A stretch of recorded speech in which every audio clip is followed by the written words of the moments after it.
నేను ఆవేశంతో చెప్పలేదు, చాలా బాధతో ఉన్నాను. నేను చాలా బాధపడుతున్నాను ఈ విషయంలో. ఎందుకంటే నా గురించి మీరు వదిలేయండి, పిల్లల జోలికి వచ్చాడు. పిల్లలు ఎప్పుడు ఎక్కడ ఏ విషయంలో 9 సినిమాలు రిలీజ్ అయినాయి. ఇండియాలోనే నెంబర్ 1 ఈరోజు మా బెల్లంకొండ సాయి శ్రీనివాస్ అంటే 600 మిలియన్స్ వ్యూస్ చూస్తున్న అన్ని సినిమాలు. కవచం కావచ్చు, ఇక్కడ సీత ఫ్లాప్ అయినా అక్కడ సూపర్ హిట్ అయ్యి మంచి టీఆర్పీలతోటి నేషనల్ వైడ్గా వచ్చి రావడం వల్ల ఈరోజు ఛత్రపతి ఇంకా పెద్ద పెద్ద కంపెనీలు వస్తున్న టైంలో అతని ఇమేజ్ డ్యామేజ్ చేయడానికి ప్రయత్నించాడు.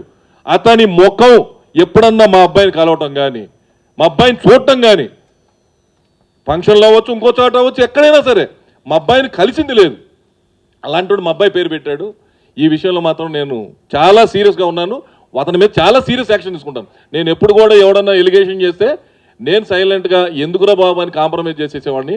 కానీ ఇలాంటి విషయంలో ₹1 ఇవ్వకుండా, ₹1 అనేది నా దగ్గర లేకుండా 85 లక్షలు ఖర్చు పెట్టాను. ఒక ఫాల్స్ కేసు వేసి ఫాల్స్ ఎఫ్ఐఆర్ అంటే వాళ్ళు చేయాల్సి వస్తుంది, 100% చేయాల్సి వస్తుంది, కోర్టు రిఫరెన్స్.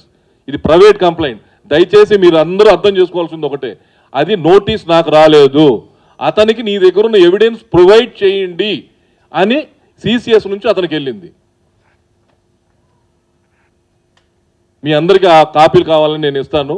అతను ఏం కంప్లైంట్ పెట్టాడు, ఎలా తెచ్చాడు, నిజంగా నీ దగ్గర ప్రూఫ్స్ ఉన్నాయనుకోండి, ఛాంబర్కి వెళ్ళొచ్చు, కౌన్సిల్కి వెళ్ళొచ్చు, పోలీస్ స్టేషన్కి కూడా వెళ్ళొచ్చు. నిజంగా నీ దగ్గర ప్రూఫ్స్ ఉంటే దొంగ ప్రైవేట్ కంప్లైంట్లు వేసేసి ఏమి ఎవిడెన్స్ లేకుండా పిచ్చగా ఏంటండి ఇది? సెలబ్రిటీస్, హీరోస్ అంటే ప్రతి ఒక్కడు ఇలా చేస్తూ పోతే అందరూ ఇలాగే చేస్తారు, ఇంకోటి రేపేయచ్చు. అందుకే ఈ విషయంలో మాత్రం నా కొడుకు జోలికి వచ్చాడు కాబట్టి ఖచ్చితంగా అతన్ని నామరూపాలు లేకుండా చేస్తాను.